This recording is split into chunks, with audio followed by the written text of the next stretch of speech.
No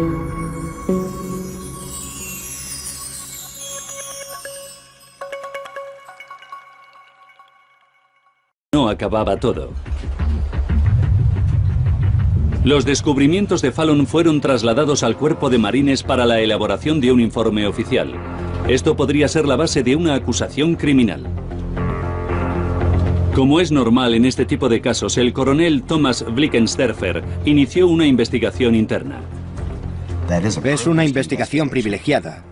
Los pilotos hablan bastante abiertamente, hacen declaraciones escritas que van a la Administración Nacional de Seguridad y nada de lo que digan puede ser utilizado en su contra ante ningún juez. Este tipo de investigaciones no sale del Cuerpo de Marines. Pero la situación se estaba convirtiendo en un incidente diplomático internacional y podía llegar incluso a la Casa Blanca. Puedo decir, como he dicho al primer ministro italiano, que haré todo lo posible para averiguar qué pasó exactamente y tomaré las medidas pertinentes para que el pueblo italiano vea que hemos hecho lo correcto. El presidente Clinton había llamado al primer ministro italiano esa mañana y le había transmitido esas mismas palabras. Y la respuesta de este fue: puede que no haya presencia estadounidense en nuestro país nunca más. La pérdida de las bases aéreas italianas podría haber sido una consecuencia funesta para la OTAN. El destino de la tripulación se contraponía a las exigencias estratégicas de los Estados Unidos en Europa. El informe tenía que desclasificarse.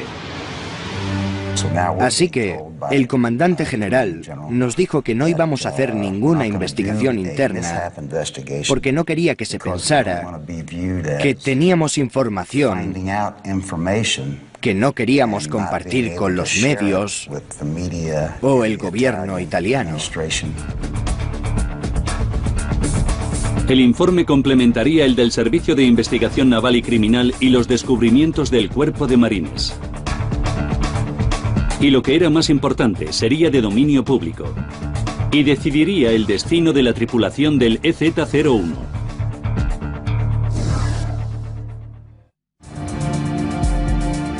El coronel Blickensterfer tenía todas las pruebas que había recabado el Servicio de Investigación Naval y Criminal.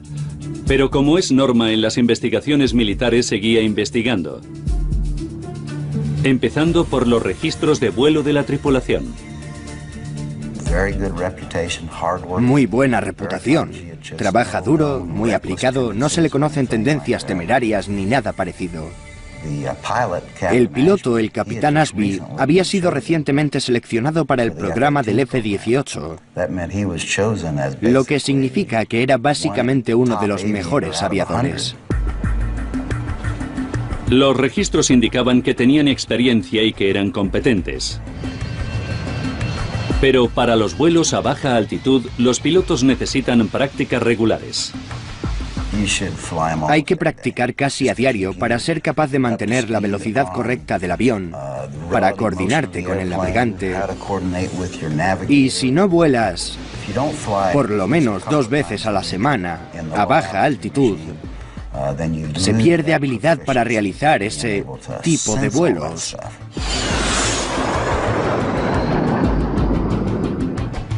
Los recortes de presupuesto hacen que las tripulaciones tengan cada vez menos horas de prácticas.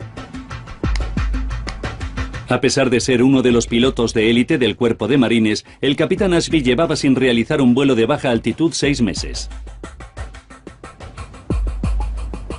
Blickensterfer empezaba a ver que podía no tratarse de un simple error del piloto. Empieza a centrar su atención en el plan de vuelo, sobre todo en sus mapas. Observamos el mapa y... ¡wow! El cable del incidente no aparecía en el mapa. Sin embargo, esta región es conocida internacionalmente por sus pistas de esquí. Observamos otro mapa italiano y no se podía poner el pulgar sin cubrir algún cable, porque es donde están todas las pistas de esquí. Así que había un problema mayúsculo. Wickensderfer tenía que averiguar por qué los cables no estaban en los mapas. Llamamos a la Agencia Nacional de Imágenes y Cartografía y evidentemente no se lo podían creer.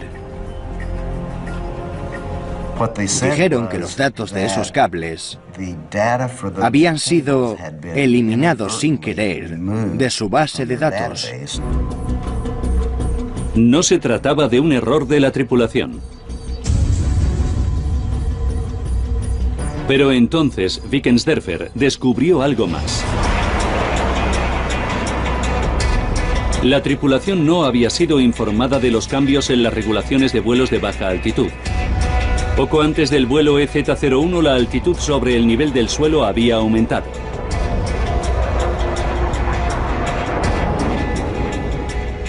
El brigadier general dijo: he oído que han cambiado la altitud a 610 metros hace 3 o 4 meses. Se interrogó al escuadrón. Todos menos uno conocían la nueva regulación de los 610 metros. Wickensderfer y el equipo de marines recopilaron las pruebas para el informe. La investigación del agente Fallon del Servicio de Investigación Naval y Criminal sugería negligencia.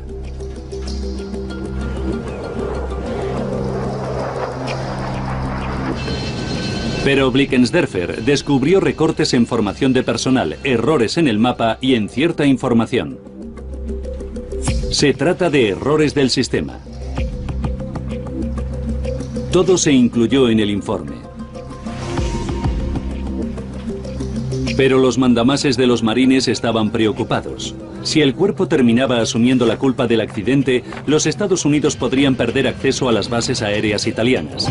La responsabilidad tenía que repartirse y el informe final era crucial. Había debates muy acalorados, casi discusiones, sobre eliminar cierta información. Y cuando se volvió a incluir dicha información, se hizo de una forma que no era muy positiva para los aviadores y prácticamente engañosa o inexacta. Un mes después de la colisión, el responsable de la investigación, el general DeLong, presentaba su informe. El avión militar iba por debajo de los 300 metros, la altitud límite, y excedía el máximo de velocidad aérea en 100 nudos.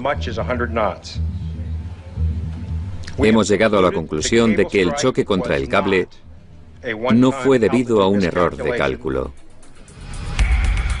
El destino de la tripulación se decidiría en un tribunal. Pero hablando claro, DeLong no dejó dudas sobre el punto de vista del cuerpo de marines. El comandante abandonaba a los suyos y mucha gente iba a pensar que hacía lo correcto para proteger las bases aéreas de Italia. Me empecé a sentir fuera del cuerpo de marines. Incluso nos llamábamos a nosotros mismos la colonia de leprosos, solo porque estuvimos allí. Las cosas no iban bien para la tripulación. Fueron repatriados a los Estados Unidos para enfrentarse a un consejo de guerra. Al frente de la fiscalía está un antiguo piloto de los marines, el teniente coronel Couch. La acusación era homicidio involuntario por, básicamente, la muerte de las 20 personas como resultado de una conducta imprudente o temeraria. Y también se les acusaba de siniestrar un avión. Si se les declaraba culpables, podían enfrentarse a 20 años de condena por cada hombre, mujer o niño muerto en el funicular de Cavalese. Joe Schweitzer no se podía hacer a la idea de pasar el resto de su vida entre rejas. Sabía que estaba solo. Sabía que nadie iba a ayudarme y que tenía que hacerlo. No me quedaba más remedio que hacerlo y, bueno, en el cuerpo de marines cumplimos misiones, objetivos. Y mi misión era decir la verdad. Schweitzer se sentía abandonado por los marines. El cuerpo de marines se esfuerza mucho en formar a sus aviadores y tiene mucha confianza y seguridad en que esos aviadores seguirán las normas y regulaciones pertinentes. El Cuerpo de Marines asume su responsabilidad. La Fiscalía estaba convencida de que la tripulación aérea es conjuntamente responsable. Pero también pensaba que el caso podía centrarse en el piloto y en el navegante. En espera de condena se decide ofrecer a los otros dos miembros de la tripulación un acuerdo. Mientras preparábamos el juicio, a uno de los miembros de la tripulación que iba en la parte de atrás del avión, Seagraves, se le concedió la inmunidad. A cambio de la inmunidad concedida por la Fiscalía, Seagraves y Rainey hicieron nuevas declaraciones, en las que sugirieron que sus compañeros de vuelo se comportaron de forma extraña justo después del aterrizaje de emergencia. El testimonio de los dos militares que iban en la parte de atrás era que habían salido inmediatamente del avión, habían mirado alrededor y vieron que Ashby y Schweitzer seguían todavía en la cabina de mando. El testimonio de Rainey y Seagraves, que afirmaba que Ashby y Schweitzer no evacuaron, es sorprendente. Las tripulaciones aéreas entrenan para evacuar inmediatamente tras un aterrizaje de emergencia. En su interrogatorio, Schweitzer hizo una sorprendente admisión. La videocámara. No había pensado en ella en ningún momento y le dije a Trash, vamos a quitar la cinta. Sacaron la cinta de la cámara y pusieron una cinta nueva. Se llevaron una prueba crucial.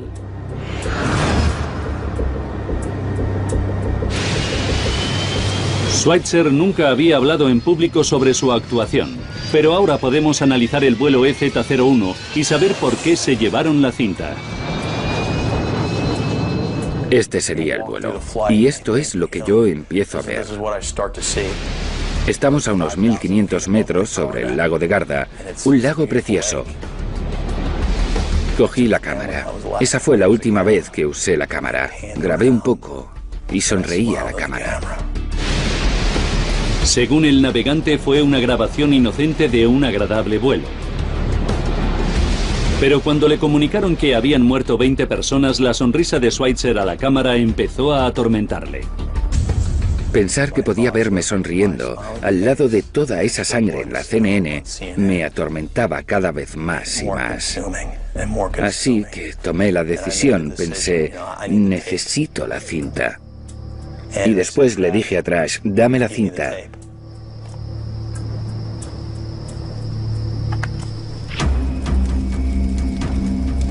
Y al día siguiente destruí la cinta. Schweitzer se aseguró de que las imágenes en las que aparece sonriendo nunca vieran la luz del día. Pero para Couch, las pruebas de lo que ocurrió en el vuelo EZ-01 se han perdido para siempre. Mi instinto me decía, si no hubo nada extraño en ese vuelo, ¿por qué destruyó la cinta el capitán Schweitzer? Va en contra de las reglas del Cuerpo de Marines. Si había pruebas para el caso, se habían destruido, y eso demostraba que había sentimiento de culpabilidad. La Fiscalía creía que si la tripulación había acatado todas las normas, no habría quemado la cinta. Y querían usar esta nueva información como prueba adicional en el juicio. Un año después de la tragedia del funicular de Cavalese, comenzaba el Consejo de Guerra. Según la Fiscalía, Ashby no tenía excusa para volar a menos de 305 metros de altitud.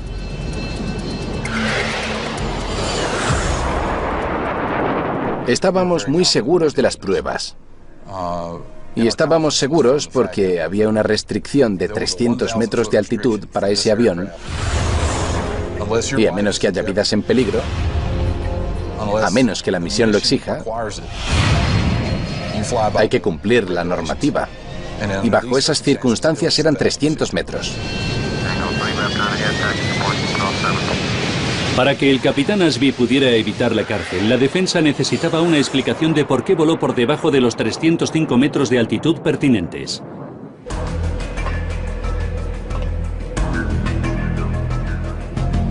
Recurrieron a un antiguo aviador, un experto en orientación espacial, el Dr. Fred Patterson.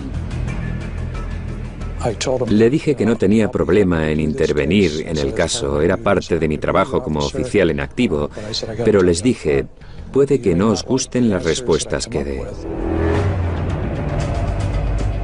La especialidad de Patterson era la percepción visual. Comprende los complejos cálculos mentales que tiene que hacer un aviador militar. A grandes altitudes, el piloto utiliza el horizonte como punto de referencia. El horizonte es una distancia fija desde el avión y se mantiene como altura constante en su campo de visión. En un vuelo de baja altitud, el capitán Ashby no pudo ver el horizonte real, así que escogió el final del valle como punto de referencia. Cuando se acercaba a su punto de referencia, el falso horizonte desciende en su campo de visión. Para compensar, inclinó el morro del avión haciéndolo descender.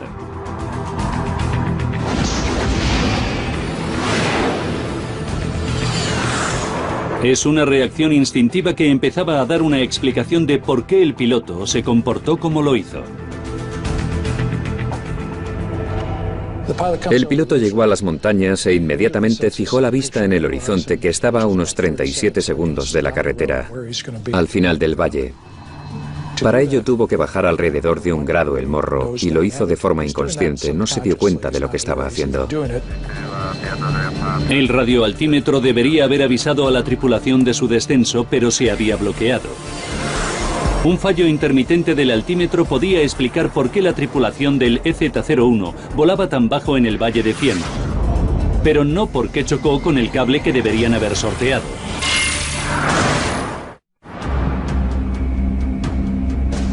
El Dr. Fred Patterson ha desarrollado una teoría que podría explicar por qué la tripulación chocó contra un entramado de cables que 4 segundos antes podía haber esquivado.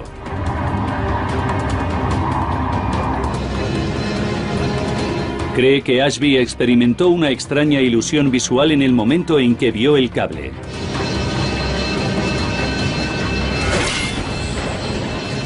De repente lo vio, salido de ninguna parte, y pensó que estaba sobre él y ascendió al verlo. La nueva y original teoría de Patterson formaba la base de la defensa. Explica que escoger un punto fijo en el horizonte puede provocar la ilusión óptica de ver objetos aparecer sobre el piloto, cuando en realidad están por debajo de él. Si se ve de repente, lo único que se piensa es que se está a punto de morir, y la única salvación posible es bajar el morro. Así que adelanta la palanca y con el movimiento de la mano derecha no puede evitar que el ala izquierda baje ligeramente, y esa es exactamente la trayectoria que les hizo chocar contra el cable. El testimonio de Patterson era más que claro. Pero la formación de un piloto incluye saber juzgar la distancia de altura con respecto al suelo. Sales del valle y cuando ves coches, carreteras y ese tipo de cosas, te haces una idea de lo lejos que estás del suelo.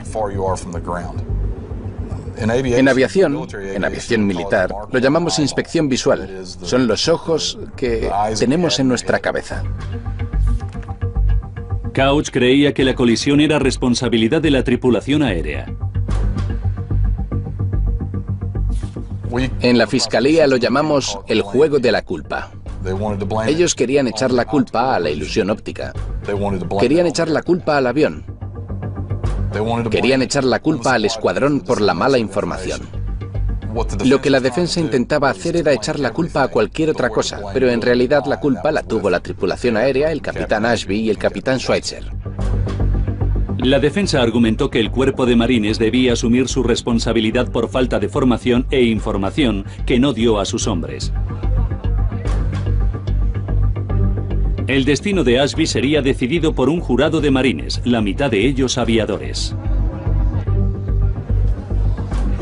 Tardaron más de 7 horas en tener listo el veredicto. Declararon al capitán Ashby inocente de todos los cargos. Cuando todo terminó y Trash fue absuelto, me sentí genial, porque creo que cumplimos parte de nuestra misión, que era que prevaleciera la verdad. El jurado declaró a uno de los suyos inocente. Para mucha gente parecía una tapadera frente a la temida opinión internacional. Hay dos cosas sorprendentes en este caso. La primera es el hecho de que ocurriera. Y la segunda es que el capitán Ashby fuera absuelto por la muerte de esas 20 personas. Uno de los miembros del jurado vino a verme tras el veredicto y me dijo que por primera vez le daba vergüenza pertenecer al cuerpo de marines porque no se había hecho justicia. La cinta destruida no se había olvidado. Ashby fue condenado a 6 meses por obstrucción a la justicia. Él y Schweitzer son dados de baja en el cuerpo por conducta deshonrosa. Son las únicas personas que saben qué ocurrió verdaderamente en ese fatídico vuelo cuando el EZ-01 acabó con la vida de 20 personas. Lo que sí sabemos es que a 40 minutos del desastre, el EZ-01 despegó de la base de Aviano. Las pistas de esquí de Cavalese estaban abarrotadas. 14 horas y 52 minutos. El altímetro del avión se bloqueó y se puso a cero. El EZ-01 prosiguió su vuelo. Había colas para subir al funicular por todo el valle. 15 horas y 7 minutos. El EZ-01 se aproximaba al lago de Garda y Schweitzer grababa el vuelo. 19 esquiadores y el operador iniciaban su viaje en el funicular. A 20 segundos del desastre, el EZ-01 llegaba al valle a 300 metros de altitud. Empezó a descender gradualmente hasta alcanzar los 160 metros. 4 segundos después, Ashby vio el cable y pensando que estaba sobre él, descendió en picado. 15 horas y 13 minutos. Choque con el cable. El avión sufrió daños y el funicular cayó. Los 20 ocupantes murieron.